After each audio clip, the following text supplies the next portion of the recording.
Olá a todos, tudo bem? Eu estou conversando aqui com o Diego Arruda, que é o diretor comercial da Agrofy. Eu também sou funcionário da Agrofy, editor-chefe do Agrofy News. E apesar de a gente ser da mesma empresa, o tema da digitalização no agronegócio é um tema relevantíssimo e a Agrofy é um dos principais expoentes disso, especialmente nos processos de compra. Então, Diego, eu queria que primeiro você comentasse o que é a digitalização dos processos de compra no agronegócio, contextualizar a gente um pouco. Legal, Dani, muito bom estar aqui no AgroFi News, né? Dentro de casa, basicamente. A gente tem um público muito relevante, tanto produtores rurais, quanto empresas que são os nossos merchants que estão aqui, né, no dia a dia.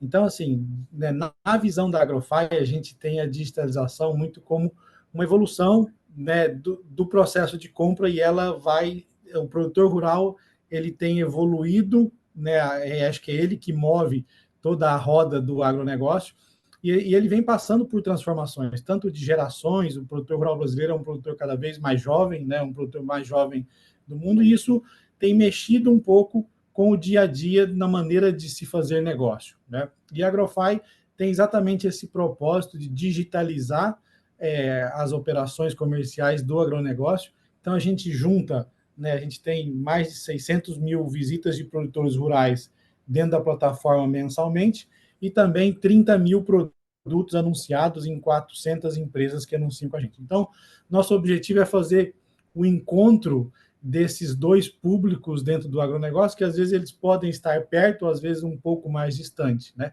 E a gente tem muito o conceito da digitalização do agro. Primeiro, a gente digitaliza o processo de tomada de decisão, né? Que é o produtor rural ele ter várias opções. No momento dele fazer a escolha do produto, não começa ali no dia que ele vai fechar a compra, né? Existe todo um processo de planejamento, de tomada de decisão, que ele tem ficado cada vez mais digital. Antes, o produtor, para tomar a decisão, ele ia na revenda ou na concessionária 3, 4 vezes até ele escolher qual o produto. Hoje ele tem a opção de fazer, de começar esse processo e fazer essa escolha muito no digital. Então ele vê, compara produtos, compara preço, compara características e ele vai no ponto de venda, né, cada vez menos e muito mais decidido para poder fechar essa negociação, né? Então, essa é um pouco a visão da Agrofy, e a gente tem trabalhado muito nesse cenário para contribuir com a digitalização e ajudar todo o dia a dia dos produtores rurais e das empresas. Perfeito. Então, do ponto de vista do produtor rural, o que dá a impressão é a facilidade, né? A vantagem para ele é a facilidade dele comparar e também ele ter mais opções, poder ter mais informações, mais opções sobre as diferentes linhas de produtos dos mais variados insumos, maquinários, das mais variadas categorias aí que atendem o agro. É mais ou menos por aí? Perfeito, Dani, você matou a charada. Nossa proposta de valor, né, o que a gente entrega para o produtor rural, primeiro, né, antes de tudo, é se informar. Eu acho que, né, a gente tem Agrofy News, que a gente conversa, a gente traz novidades, traz notícias.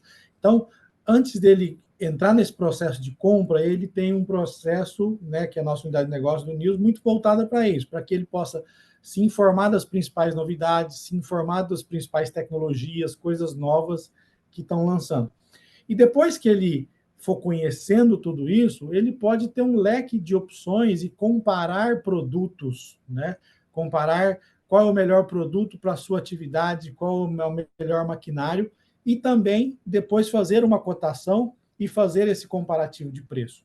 Então, a grande vantagem, tudo isso sem sair de casa, pelo smartphone, né? Então, a grande vantagem do produtor rural que a gente vê é que ele tem que estar muito dedicado para dentro da porteira, fazendo suas operações do dia a dia, que isso, né, não é mais difícil de ser substituído.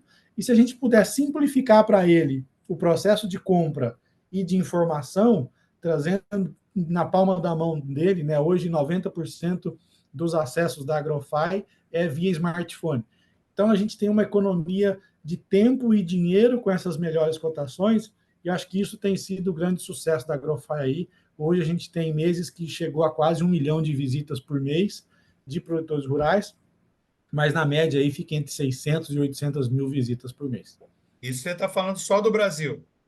Só Brasil, né? Entendi. Sem contar os outros acessos. A AgroFi nasceu na Argentina e está presente em mais 6 países hoje da Latinoamérica, mas falando de Brasil, é mais ou menos isso.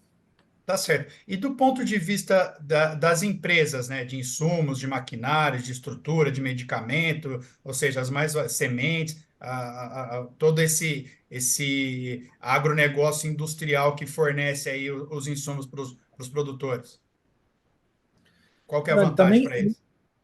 Daniel, o que eu vejo assim, né, é muito acessar, a gente gera essa demanda e uma coisa que é muito legal, né, assim, acessar o produtor rural ou gerar essa demanda no agro, ela é um processo muito oneroso porque o agro envolve grandes distâncias, né, ele é muito caro esse processo. Então, e você tem alguns produtores ou algumas ações mais conhecidas do dia a dia. Então, a grande vantagem e a proposta de valor da AgroFi para as empresas, né, para os merchants, que a gente chama, que é poder, primeiro, acessar uma capilaridade muito maior. E o público que navega dentro da AgroFi hoje são pequenos e médios produtores rurais. Então, aquele público que a indústria acessa ele diretamente, ele vai seguir sendo acessado assim, né? Agora, o pequeno e o médio, aonde te exige uma capilaridade gigantesca, né, te exige uma quantidade de recurso muito grande. Se você tiver que fazer um dia de campo em cada cidade produtora do agro, você imagina o quanto isso é oneroso, né? Então, a nossa proposta é que essas empresas possam levar suas tecnologias, levar suas informações através do digital, né? Então, as empresas expõem os produtos e também o produtor rural, ele, né, e as empresas têm que estar onde o produtor quer estar. Então a gente acredita que tem produtores rurais que são mais tradicionais, que gostam de ir no dia de campo. Você tem uma geração talvez mais jovem que já está muito conectada, e você tem, né, o omnichannel, que é os dois caminhos. A gente tem, eu acho que é uma construção de posicionamento. O produtor rural vai ver no digital, ele vai no dia de campo, vai conversar com o vizinho, até ele formar a decisão de compra dele. Então, se você não está no digital, você não está presente em uma das etapas do processo de tomada de decisão, que hoje tem se mostrado cada vez mais importante nesse processo. E tudo isso, né, você consegue ter esse alcance maior com uma relação de custo-benefício muito melhor, né, para você estar em todos os lugares digitalmente, a relação do investimento ela é muito mais favorável. Então, essa é a grande proposta de valor para as empresas que estão aqui anunciando na AgroFi. Perfeito.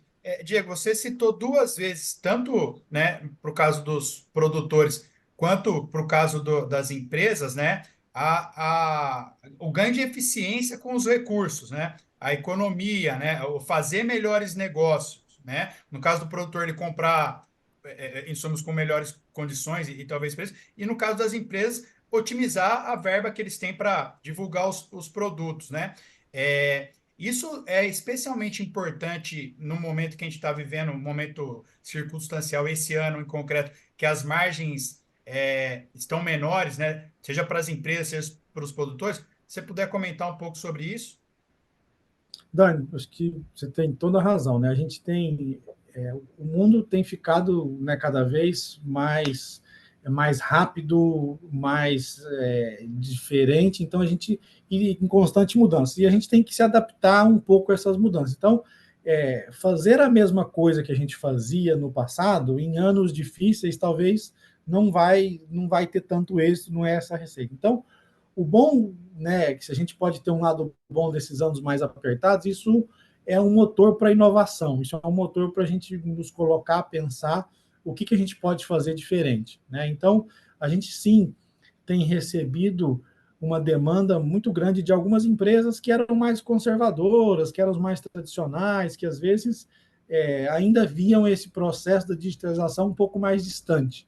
E com esse processo, esse ano, né, que todo mundo acabou de montar os planos do ano, enfim, e tem um recurso muito mais limitado para poder investir, fazer ações de marketing, o digital tem sido uma opção de grande valia aí, as principais indústrias conservadoras japonesas, enfim, têm nos procurado e a gente está com uma projeção bem legal para 24, muito nessa demanda. E do ponto de vista do produtor rural, né, que a conta também está apertada e também está fechada, então você poder olhar opções de produto que talvez você não conheça, olhar opções de tecnologia, olhar um fornecedor novo, isso também é muito válido para que você possa ter certeza que está comprando, fazendo a melhor compra e sim poder gerar economia num ano de margens apertadas aí. Eu acho que é super importante a gente estar atento a tudo. Certo. Então, a gente está agora num ano mais apertado, mas como é que você vê o potencial ou o futuro em médio prazo e longo prazo do agronegócio brasileiro com esse plus, né, que o digital tá trazendo também? Eu acho assim, lógico, o mercado agro, eu estou no agro há 15 anos, 16 anos, basicamente, então a gente viveu alguns momentos de altos e baixos e conversa com mais pessoas que o agro sempre é assim, né? Ele tem esses pontos cíclicos, mas então assim, não tenho dúvidas que, né, a gente vem de 2 anos aí que foram complicados, que tivemos toda a ressaca da pandemia que aumentou muito os custos de produção e agora a gente está sendo um pouco prejudicado, né, pelo El Niño, algumas produtividades um pouco mais baixas. Mas então isso vai voltar, né? A gente tem dúvida, a gente estava olhando até o painel da indústria do mercado, que em janeiro agora ele estava caindo, o ano passado ele caiu 25%, em janeiro a queda já estava em menos 1%. Então, quer dizer, ele já está meio que se igualando, deixou de cair, né? E daqui a um tempo ele volta a crescer. Então, não tenho dúvida da fortaleza que o agro é, o tanto que a gente é competitivo em produzir proteína animal, né? A produção do Brasil, aí a gente está vendo tudo que está acontecendo na Europa, né? Um pouco receio dos agricultores em relação à competitividade do agro do Brasil, né? Então, sem dúvida, 24 ainda é um ano mais apertado, mas 25 já começa a melhorar muito. Só que esse legado das inovações, ele vai perpetuar, né? Então, a gente, num ano de crise, a gente aprende um monte de coisa e mesmo quando isso tiver num cenário mais favorável, as boas coisas a gente aprende e se mantém, né? Então, esse legado, ele segue, a gente é uma tecnologia que cada vez mais quem começou a adotá-la não tem parado. Perfeito. Isso a gente vem vendo com a própria história da Agrofy, né? Que se há 6, 8 anos era uma novidade, hoje já está assim, amplamente consolidada, né? Que análise você faz disso, Diego? Sem dúvida, Dani. A Agrofy, nós estamos no Brasil há quase 4 anos aí, 3 anos e meio. Eu estou na Agrofy há 3 anos e pouco, né? Então eu vejo assim, se você olhar, até fazendo um comparativo com outra crise, né? Pré-pandemia, por exemplo, né? A digitalização era muito menor, as pessoas não se pensavam em falar por videoconferência, né? Sempre era muito presencial. Então, a pandemia foi embora e deixou esse legado para a gente, né? Então, a Agrofy, nesses 4 anos aqui no Brasil, a gente cresceu bastante, né? A gente cada ano veio dobrando de tamanho e a gente tem hoje as principais indústrias de insumos agrícolas dentro do Brasil. Então, quando a gente fala em defensivo agrícola, a gente tem a UPL, a Adamar, a FMC, a Ihara está começando com a gente agora, a CIP. Então, as principais fornecedores de defensivo. A gente tem fertilizante, a Cibra Fertilizantes é um parceiro forte nosso aqui também.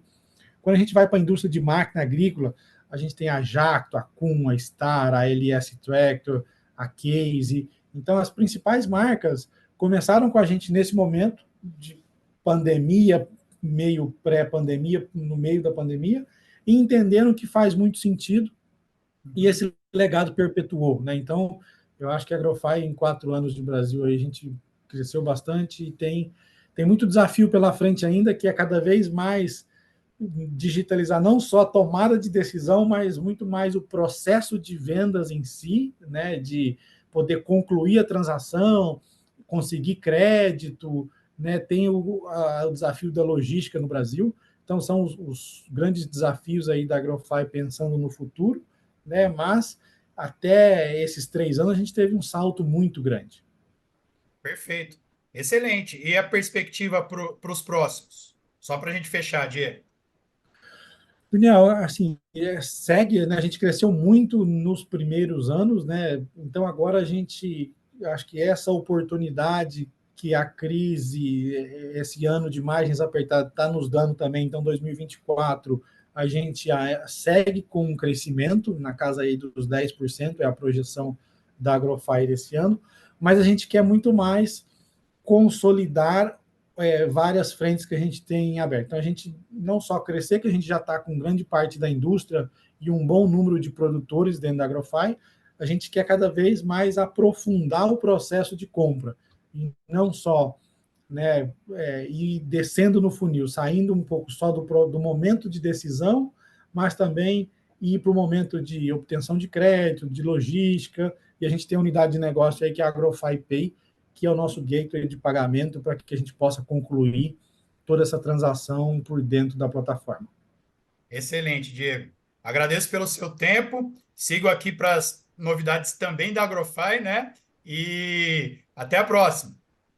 Imagina, Daniel, que agradeço, é um prazer poder falar da casa, né, e poder É, explicar tanto para o produtor rural os benefícios que ele pode ter, quanto para a indústria estando dentro da AgroFi. Então, prazer a nossa audiência aí, grande abraço. grande abraço. Tchau, tchau.